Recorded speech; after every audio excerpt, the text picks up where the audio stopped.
Mississippi sports all the time. Live from the capital city, this is the Sports Zone on WJTV 12. Powered by King's Daughters Medical Center. Embrace the moment, but win your battle. You don't let anybody beat you. You don't let anybody out-tough you. You don't let anybody out-physical you. Schaefer deciding to sit some usual starters like Victoria Vivians and Dominique Dillingham against 15-seed Troy.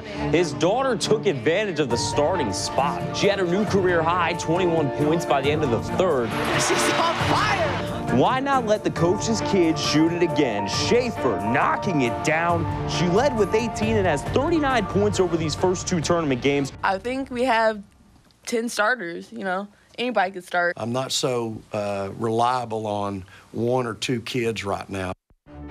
Kelsey Plum, the senior from Poway, California, who earlier this year broke Jackie Stiles' all-time scoring record. Dillingham blocked her shot. Great defense by Dominique Dillingham. They said, T, you got to dominate.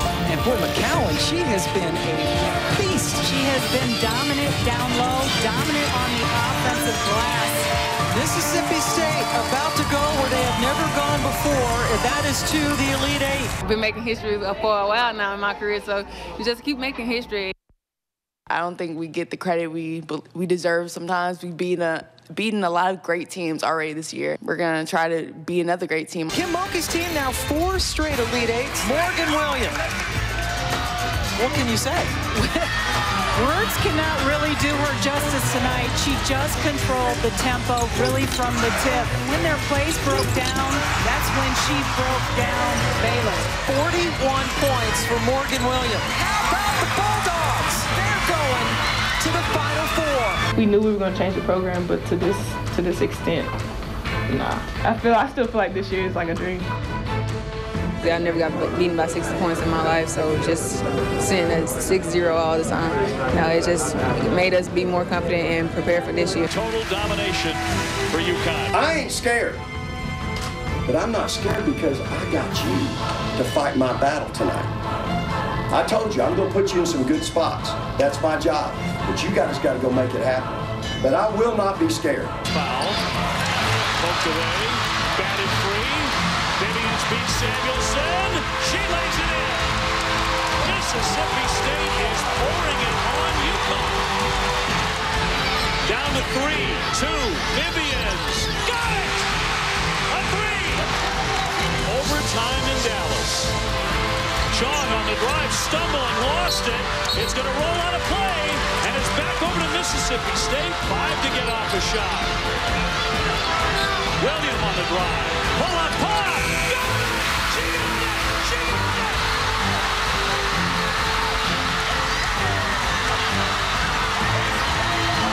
One of the great upsets in history. Mississippi State in overtime at the buzzer. When it went in, I looked at Bree and I was like, I just made the shot and I just took off running. 12 today! Hey! One more, baby. Well, that brings us to right here. Hello, everyone. I'm Tyler Griever, and this is the Sports Zone. An unforgettable upset with a storybook ending meant more history for the Mississippi State women. Snapping UConn's record streak brought them to their first ever national title game tonight. Now, while you may think beating the Huskies was the Bulldogs' toughest task, you might want to think again, because their opponent tonight proved to be Vic Schaefer's kryptonite once again. Schaefer and Mississippi State had fallen to Dawn Staley's Gamecocks 10 straight times coming into tonight. The two conference foes facing off in the first all-SEC title game since 1996. We got no score here at the start. Victoria Vivians coming off of the screen. She's got it for 3. Rough night for her, though. Only led her team with 12 points, shot 25%. Later in the quarter, MSU up by 2. How about the spin and the tough jumper bouncing in for Alicia Gray? 18 points, 10 boards, 3 blocks for her tonight. Second quarter, Gamecocks pulling away a little. Great pass to Asia Wilson. That's just too easy, man. She keep being a factor, too. MSU down by 10 at the break. Third quarter, Bulldogs finally have some offensive spark and a run. Dominique Dillingham bangs in a 3. She finished with 11 points on 50% shooting. Now down 7, William finding Katera Chappell for the open jumper. That's a knockdown shot. 9-0 run makes this a 5-point game. Let's go to the fourth, 6-point lead for USC. Jasmine Holmes driving, slamming the brakes, getting the pull up to fall. Just a 4-point game, but that is as close as the Bulldogs are going to get because Aja Wilson is going to work down low. I mean, this woman is one heck of a basketball player, and she was proving it tonight. Working all game down low, shooting 60%. She had a game-high 23 points with 10 rebounds and 4 blocks. MSU did not score for more than 3 minutes in this quarter, so you can assume how it ends. Schaefer congratulates Staley on her team's 11th straight win over his, and South Carolina wins 67-55 to capture the national title.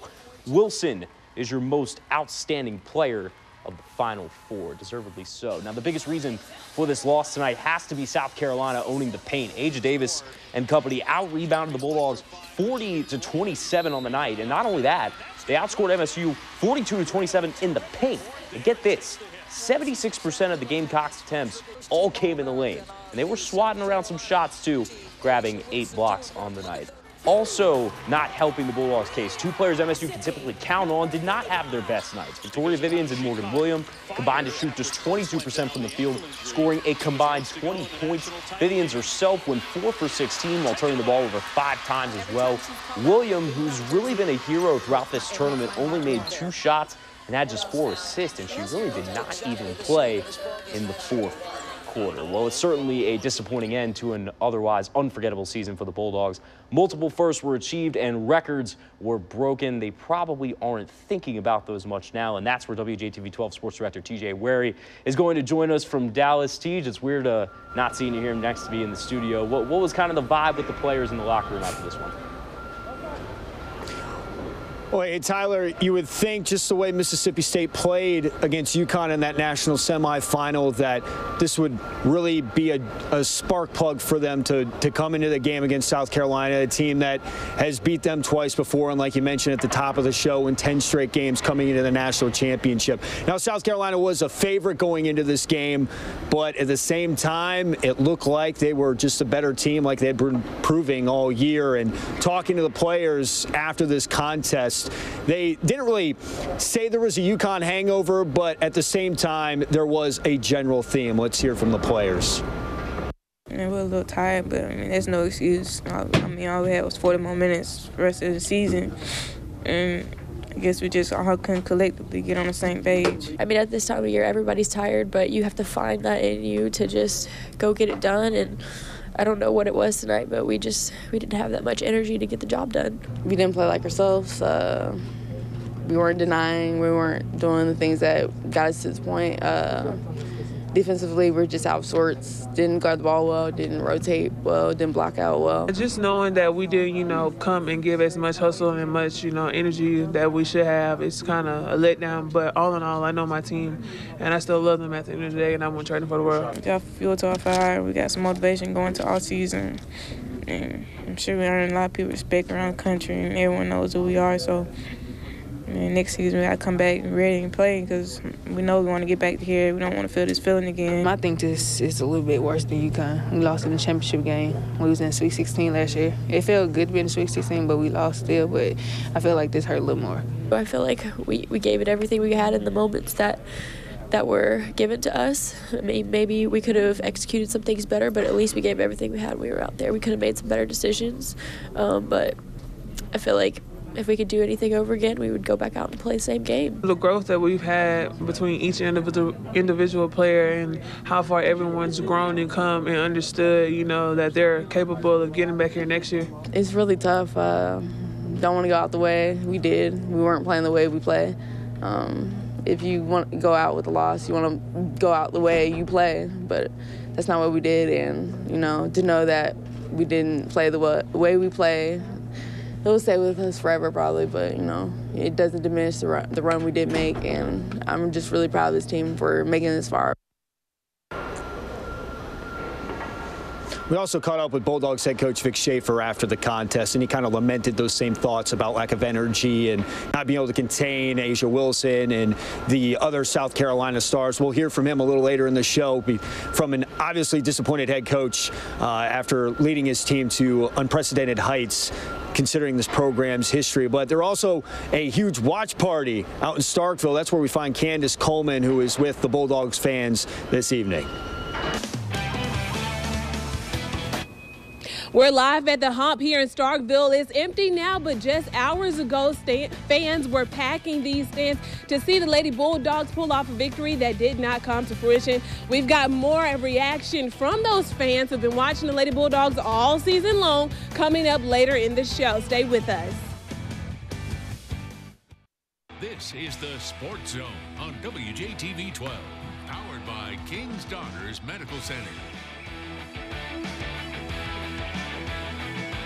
All right, welcome back. We heard from the players last block, of course, but now it's time to get to the guy who's been the architect of the rise of women's basketball in Starkville. So again, we got to bring our guy, TJ Wary, our WJTV 12 sports director, in. He caught up with Vic Schaefer earlier. TJ, obviously Schaefer had a rough night, but what sense were you getting from him afterwards? Obviously, you know, Vic Schaefer's disappointed. He takes the team to a championship game. You get to this point, especially after you beat UConn, and you think, we're going to win the whole thing. I mean, why would you not think you're going to do that after you end UConn's 111-game win streak and their chance at 5 in a row? You feel like the stars are aligning for the Bulldogs to do something that they've never done before again. I mean, you just look at the run they've had through this tournament, making it to the Elite Eight, making it to the Final Four, and now here they were in the national championship, obviously falling short. There were a couple of things that you wanted to go over with Coach Schaefer. Morgan Williams sat a lot there in the first quarter, and then later in the second half. He explains that in our interview with him. And he just talks about, in general, the season and where this program is going and how they can't necessarily hang their heads, but this is definitely going to sit with them for quite some time. Got beat by a better team today. So take your hat off to them. You pat them on the back and you congratulate them. They are a tough out and have been all year. And again, it was just it just wasn't our best day. But you know what? That game doesn't define these kids or this season or really those seniors' career. They've had a heck of a year, 34-5, I think. 347 teams watched us play today in Division I. So I'm awfully proud of them. I heard you mention there was a lack of energy you felt and you were trying to shuffle lineup. So why do you feel like there was that lack of energy? You know, I couldn't tell you. You know, I don't really have any idea, and I don't like to make excuses. And so it's one of those things. Probably look, you know, when you're playing somebody like South Carolina, they can make you look like that.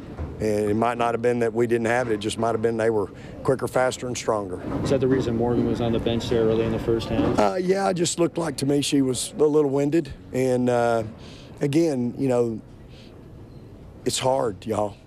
Man, it's a big moment out there for young people. And not just her. I'm talking about my whole team. And to be on that stage, you know, it's just, you know, sometimes it can be probably a little bit over. And I'm not saying that's what happened. It just, she got tired, it looked like to me. So I got her out early just to try to give her a blow right before, I think, a media or maybe even the quarter.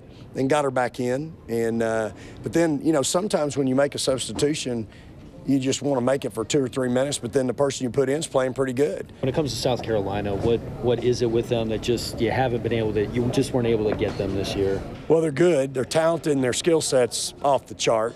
Number one. Number two, Asia Wilson's just hard to handle. You know, when we handled her a little bit better, I thought in the SEC tournament, and I think we lost Gray. And then today, you know, we really kind of let all 3 of them kind of go off. But, you know, Gray was 7 for 15, and then Asia was 9 for 15. So when you're giving up 23, 16, and 10 to 3 players, it can be a bit of a challenge. But, you know, tried not to give her any space. But today was not our best day in executing that piece. We did a good job in the SEC tournament with that. We did not do a good job today with that. And so, you know, it's a tough matchup for us. Victoria said this felt worse than the UConn loss. So, I mean, if you guys can figure that out, you should win a national championship. Well, I think it's right. I mean, when you come out of that game last year, you never had a chance. I mean, we were never in it. Tonight, you're playing for the big trophy, the big prize. And, you know, as I told them, and I told my staff last night, you can do this all your life, y'all, and never get it. There's a bunch of coaches in the Hall of Fame that never played in this game, never had a team in this game. And so you can do this all your life. I've been fortunate to have been in 3 of these, 2 on this night and 3 total. And so, you know, you got to embrace that moment. You got to sell out. You got to get all in. Doesn't matter how tired you are. You know what? The thing in sport, nobody cares how tired you are. You know, nobody cares. So you got to get over that and past that and realize that, you know what, for 40 minutes, you better find a way to get past that. And so I thought for, you know, tonight, again, it's just we got it to 54-50. It took a lot of energy to get it to there. And we had possession, and then from there, it just got away from us. You know, again, today doesn't define us. You get beat by a team that's better than you today, you pat them on the back, tell them good job, congratulations. We'll live to fight another day. Based on the trajectory of the program that's already been set, you can see this is just a starting point for Mississippi State. Coach Schaefer can coach, he can recruit, and you can expect them, I would think, to make it to this stage and maybe win the whole thing in the near future. That'll do it for us here in Dallas. Tyler, back to you in the studio. Thank you, sir. Well, we've heard from the team, so when we come back, how are MSU fans reflecting on this loss and the season? We'll find out after the break.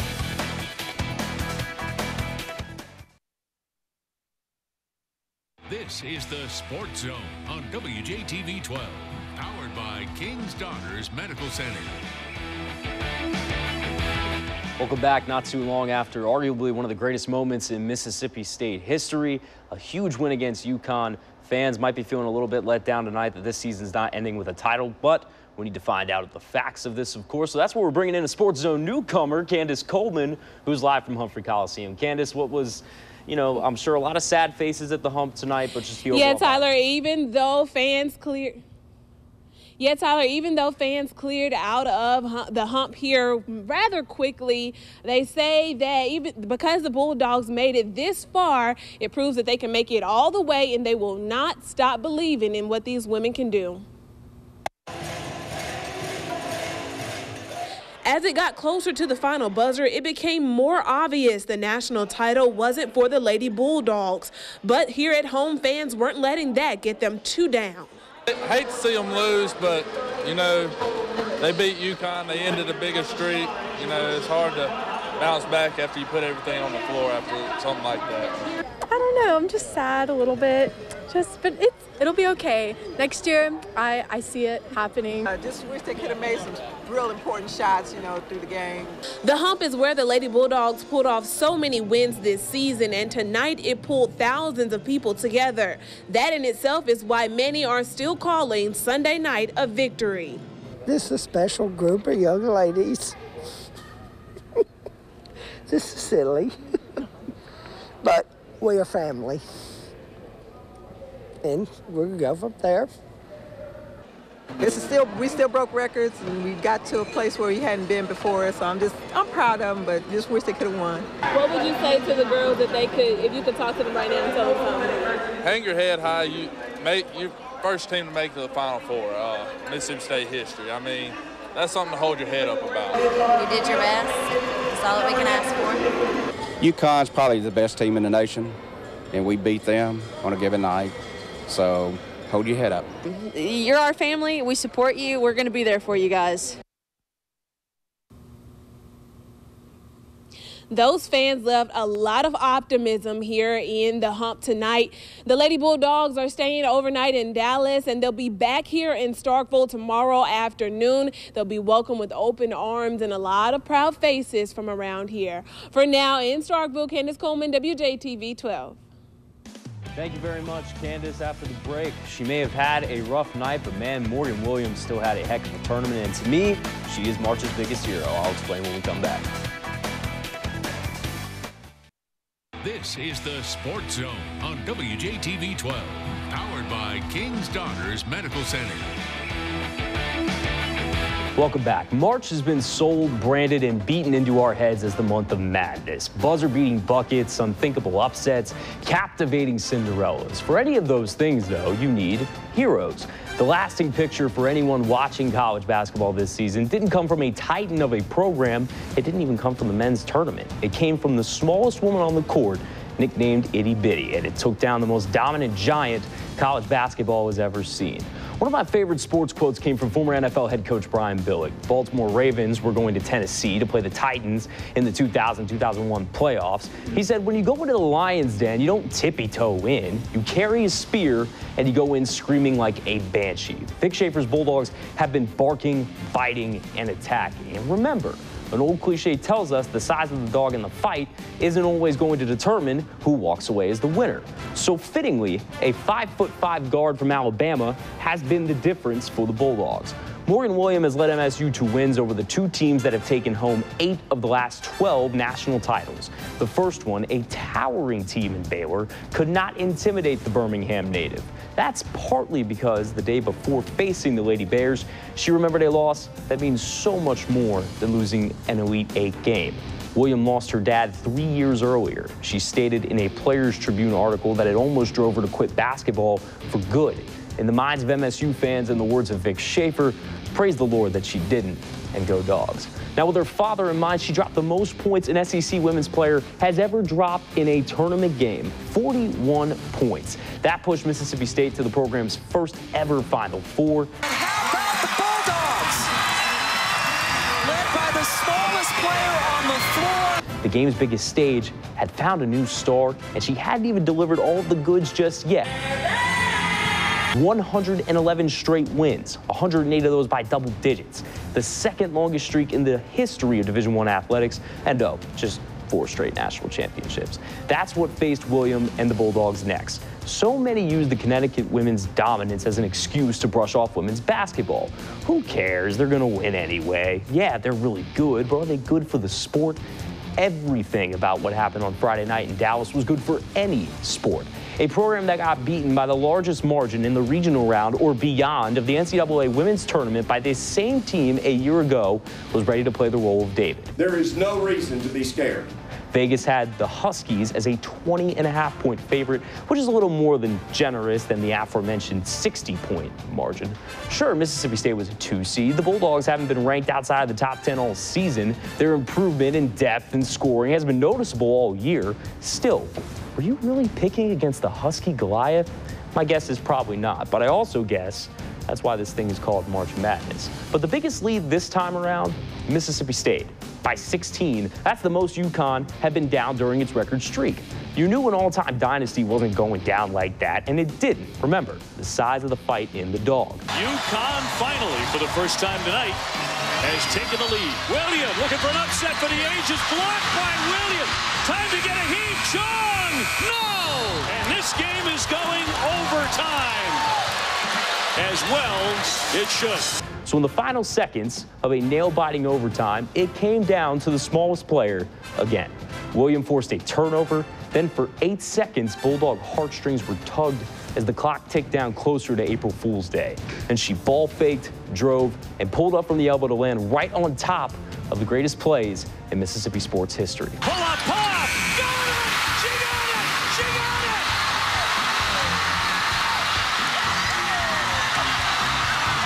One of the great upsets in history! Come on, pull it! Pull it! Honestly thought I was about to pass out.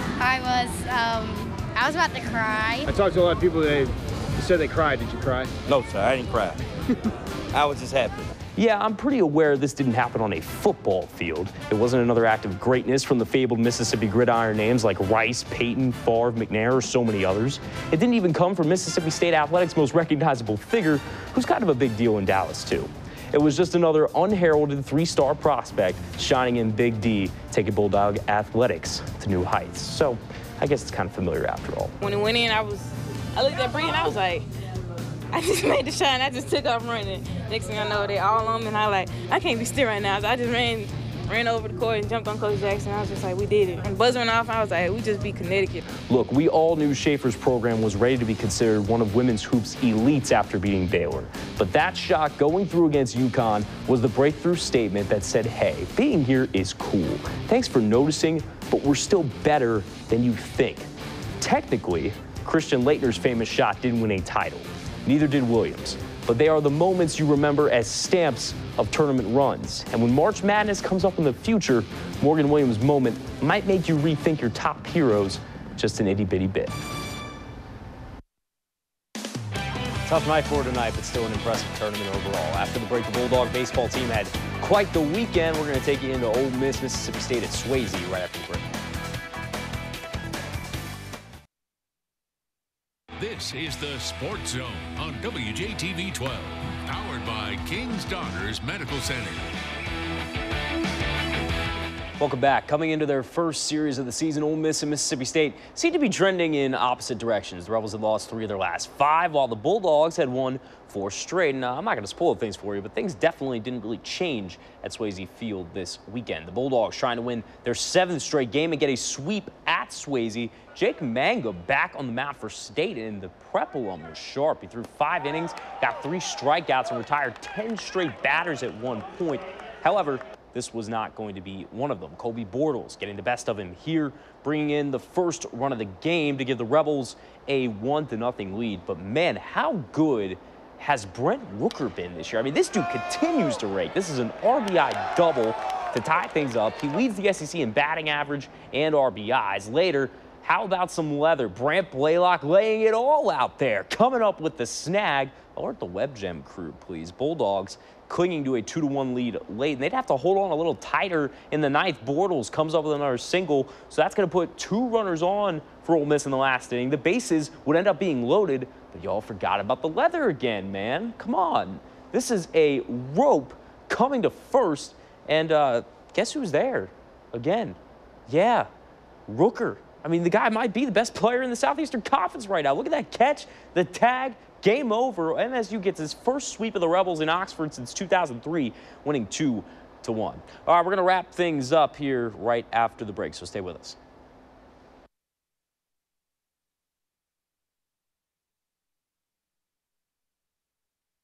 This is the Sports Zone on WJTV 12, powered by King's Daughters Medical Center. All right, well, welcome back. We don't really got much time left in the show, so we're going to take a moment to say goodbye. Thanks for sticking with our coverage all throughout the Final Four in Dallas. If you're an MSU fan feeling a little down tonight, you got plenty of pieces coming back next year, plus Maya Taylor and Nia Tate, 2 very talented players. So keep your head held high. Great season for the Bulldogs. Good night.